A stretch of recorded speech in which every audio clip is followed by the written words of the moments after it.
የቤተሰቦቻችንን እያንዳንዱን ምን በእጥፍ ነው የምንበቀለው። ወንድ ልጅ የአባቱን ጠላቶች ካላጠፋ ምኑን ወንድ ሆነ? ዝግጁ ናችሁ? በትክክል መያዝ ያለብንን ይዘን። ምን ማለት ነው ያምራ? ሰርጌን መደገስ የለብኝም ማለት ምን ማለት ነው? ነገርኩሽ እኮ ነው። እኔ ከነሱ ተለይቼ የምደሰትበት ምንም አይነት ምክንያት የለም። እነሱ ለደስታዬ አብረውኝ እንደቆሙ እኔም ለችግራቸው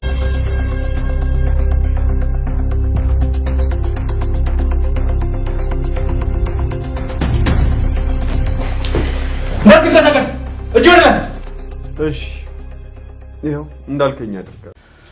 እዚሁ እያየሁ ልጅ ይሞታል። እባክህ ተው። ከፈለክ እኔን ግደለኝ። መጀመሪያ የልጅ ሞት ተመልከት፣ ከዛ አንተም ትሞታለህ።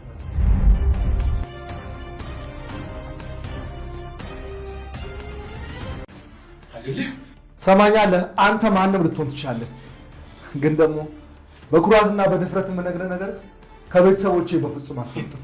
እንደማልወጣ አሳያለሁ።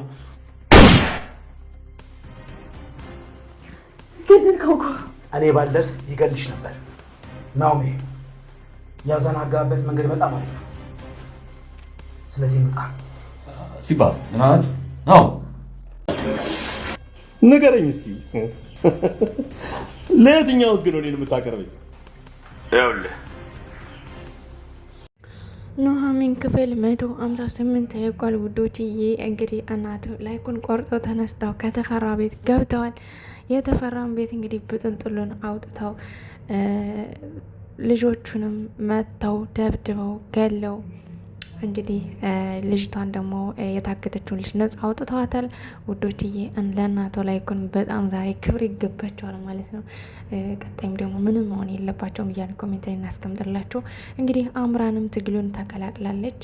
አምራን እንግዲህ ሰርጌ ይቆይና ሰርጌ ይራዘምና እኔም ትግሉን እቀላቀላለሁ በማለት እንግዲህ ለቤተሰቡ ተናግራለች ውዶችዬ። በስተመጨረሻም እንግዲህ አምራን ተቀላቅላለች ማለት ይቻላል። እንግዲህ እናቶ ላይኩን ሁሉ ነገር ትግል ሲያደርጉ ሴቶች እንዳያውቁ እየደበቁ ይገኛሉ ማለት ነው ውዶችዬ። ነገር ግን ሴቶች በጣም እየተጨነቁ ነው። ለማንኛውም ውዶችዬ ቪዲዮን እስከመጨረሻው ሰላም ውድና የተከበራችሁ የቻናሌ ቤተሰቦች እንዴት ናችሁ? እኔ ያለው እግዚአብሔር ይመስገን ሰላም ነኝ። ሰላማችሁ በክርስቶስ ምዝት ይበልኝ። ለቻናሌ አዲስ የሆናችሁ ሰብስክራይብ በማድረግ ቤተሰብ እየሆናችሁ እንዲሁም ደግሞ ሀሳብ አስተያየት ካላችሁ ኮሜንት ስራ አስቀምጡልኝ። በተረፈ ደግሞ ኮፒ ሊንክ አርጉልኝ ፕሊዝ። ሰሞኑን ደግሞ ቫይራል እንትን እያለልኝ አይደለም፣ ኮፒ ሊንክ አርጉልኝ።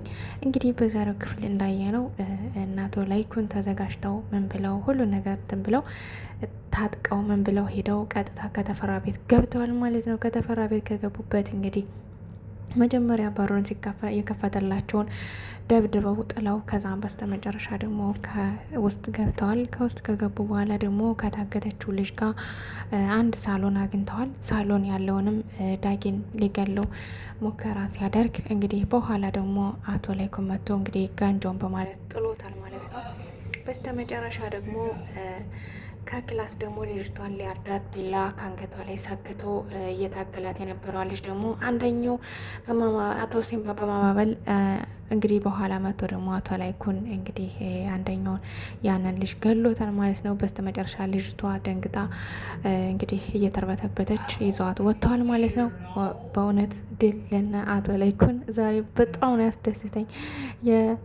የእናቱ ላይኩን እንትን በጣም አስደስቶኛ ማለት ነው። እንግዲህ ልጅቷን ነጻ ይዘው ወጥተዋታል ማለት ነው። ከእናንተ ጋር ነው መሄድ እያለች እንግዲህ ልጅቷም ደንግጣ ስለነበር ጓደኛሽ የትዳ ነው ሲሏት እንግዲህ ጓደኛዋን ደግሞ አጋጣሚ እድሏ ሆኖ ይዘዋት ሄደዋል ማለት ነው። እንግዲህ እሷ ደግሞ ትራፊ ብሏት ተርፋለች ውዶች። የእናቷ ላይኩን እንግዲህ ልጅቷን ይዘው ከተመለሱ በኋላ ቀጥታ ከቤታቸው መጥተው ተኝተዋል። ከተኙ በኋላ እንግዲህ በነግተው ተነስተው ምሳሌ እራት ላይ ተሰብስበው እንግዲህ ሲበሉ ነበረ ማለት ነው። እንግዲህ ይሄ ቤተሰብ ተሰብስበን እንደዚህ ከበላን ቆየን በጣም ደስ ብሎናል እያሉ እንግዲህ ሲያወሩ ነበረ። ሲያወሩ ከቆዩ በኋላ እንግዲህ አቶ ላይኩን አቶ ተፈራ ደውሎላቸው እንግዲህ ወደ ውጭ ወጥቷል። ወደ ውጭ ከወጣ በኋላ እንግዲህ አቶ ተፈራ ዛቻና ማስፈራሪያ ሲልክለትና ሲያወራው ነበረ። እንግዲህ ላስፈራራህ ነው ምናምን እያለ እንግዲህ ብዙ ነገር እያወራው ነበር። እንግዲህ አቶ ላይኩን ልታስፈራራኝ አትሞክር፣ አሁንም ደግሞ አልጋ ስር ገብተህ ስላመለጥከኝ ጎበዝ ከሆንክና ፊት ለፊት መተህ አናግረኝ እያለ እንግዲህ ሲለው ነበረ ማለት ነው። አቶ ላይኩንም አቶ ተፈራም እንግዲህ ሳቁን እየፈነዳ እንግዲህ ቆይ እፈጃለሁ እስከ ቤተሰቦች ምናምን እያለ እንግዲህ ዛቻና ብዙ ነገር ሲጥልበት ነበረ። አቶ ላይኩን ግን እኔ ማን እንደሆንኩ አላወከኝም መሰለኝ በማለት እንግዲህ ከጆሮ ላይ ስልኩን ዘግቶበታል ማለት ነው። ውዶችዬ እንግዲህ አቶ ተፈራ የሆነ አንደኛውን ዘበኛውን አግኝቶ እንግዲህ ዛቻና ብዙ ነገር ካለው በኋላ እንደገና ሂደህ እንግዲህ ልጅቷን ካለችበት ታመጣለህ። ሲቀጥል ደግሞ እናቶ ላይኩን ቤተሰብ በሙሉ እስከ ልጆቻቸው እስከ ሚስቶቻቸው ሁላቸውንም ትገላለህ ምናምን እያለ እንግዲህ ሲነግረው ነበረ። እኔ ሁሉም ነገር ለማድረግ ዝግጁ ነኝ፣ ታዛዥ ነኝ እያለ ያንኛውም እንግዲህ ሲታዘዝ ነበረ ማለት ነው። ለማንኛውም ውዶችዬ እንግዲህ የኑሐሚን አባት ከተኛበት ተነስቶ ከወይዘሮ ዝናሽ ጋር ሲያወራ ነበረ። እንግዲህ ወይዘሮ ዝናሽም ልጁ እንዳረገዘች ስትነግረው እንግዲህ አቶ ተሰማ ማለት ነው በጣም ደስ ብሎ ተመስገን እያለ እንግዲህ ፈጣሪውን ሲያመሰግን ነበረ ማለት ነው። እንግዲህ ኑሐሚንም መታ አባዬ ብላ ስትስመው ነበረ። ከሳመችም በኋላ ቁጭ ብላ እንግዲህ እኔ ነግሬዋለሁ በማለት እንግዲህ እየነገረቻት ነበረ። ወይዘሮ ዝናሽ ጥሩ አደረግሽ እንግዲህ አያት ለመሆን ተዘጋጁ እያለች እንግዲህ ኑሐሚን ትላቸዋለች ማለት ነው። ውዶችዬ ኑሐሚን እንግዲህ ልጅ አርግዛለች። እንግዲህ ልጁ እስኪመጣ እየተጠበቀ ይገኛል። ውዶችዬ አምራን እንግዲህ ሰርጎ እንዲራዘም አድርጋለች። አጋጣሚ ከኑሐሚን ጋር ተነጋግረው እና አቶ ላይኩን የደረሰባቸውና ያሉበት ሁኔታ ነግራት ነበረ ኑሐሚን ማለት ነው። ከዛም እንግዲህ ኑሐሚን ቀጥታ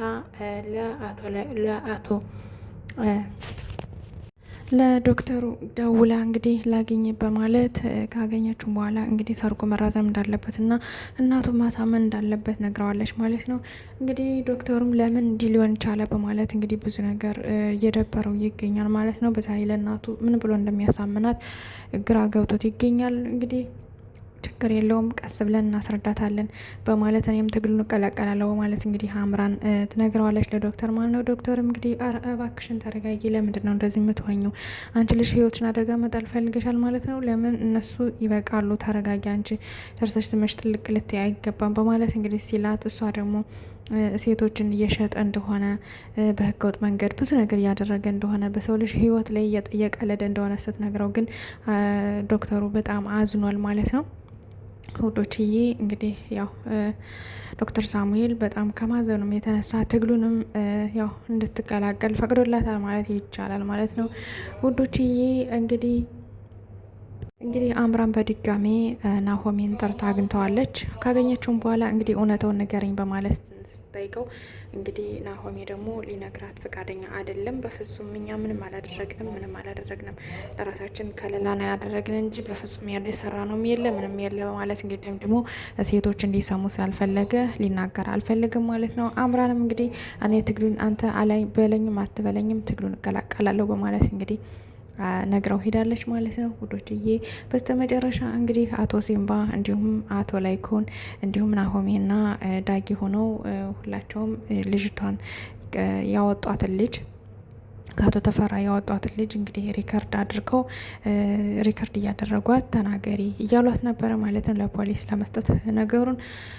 ከዛም በኋላ እንግዲህ እሷ ሪከርድ እያደረጓት ስትናገር ያው መናገር አቅቷት በጣም ከስሜታዊ ከመሆኗ አንጻር ከድርጊቱ አንጻር በጣም እያለቀሰች ነበር የምትናገር የነበር። ከዛ እባክሽን ተረጋጊና መናገር ትችያለሽ፣ ጊዜ እንስጥሽ፣ ካሊያ ደግሞ ነገን ማድረግ እንችላለን ሪከርድ እያሉ ሲሏት ነበረ። ከዛም እንግዲህ አይ ነገ ምን እንደሚፈጠር ስለማላውቀው አሁኑ መልስ ሰጣለሁ ማለት እንግዲህ ሪከርድ አድርገዋት መልሷን ሰጣለች ማለት ነው። ውዶችዬ እንግዲህ አንዳንዴ ይሄ ነገር በጣም ብዙ ትምህርት አለው። ምናልባት በህገወጥ መንገድ ብዙ ደላሎች በሴቶች እህቶቻችን ላይ ብዙ ግፍ እየሰሩ ስለሚገኙ ለዛ በጣም አሪፍ ትምህርት ነው ማለት ነው። ድራማው እንደ ቀላል አትዩት፣ ስሙ ድራማ ይሁን እንጂ በጣም አሪፍና አስተማሪ ድራማ ነው ማለት ነው። በዚሁ አጋጣሚ የኑሐሚን ድራማ ደራሲ የሆንከው ያው በእውነት አመሰግናለሁ፣ አደንቅሃለሁ። ምክንያቱም በጣም አሪፍ ድራማ ማለት ነው፣ ደስ የሚል ማለት ነው፣ ድል ያለበት እና ያው በዚህ አጋጣሚ ሳላመሰግና አላልፍም። በመቀጠል እንግዲህ ዶክተሩ ከኑሐሚን ጋር በድጋሚ ከአምራን ጋር በድጋሚ ተገናኝቶ እናቴ ደውላልኝ ነበረ፣ ነገር ግን ልነግራት አልቻልኩም በማለት እንግዲህ አስረድቷታል። ውዶችዬ አምራን በስተመጨረሻ እንግዲህ መጠጥ ቤት አቶ ተፈራን አግኝተዋለች። እንግዲህ እያማለለች ምን እንደምታደርገው አይታወቅም። ለማንኛውም አምራን እንግዲህ ትግሩን ተቀላቅላለች ማለት ይቻላል። ለማንኛውም ውዶችዬ መልካም ምሽት ተመኘውላችሁ።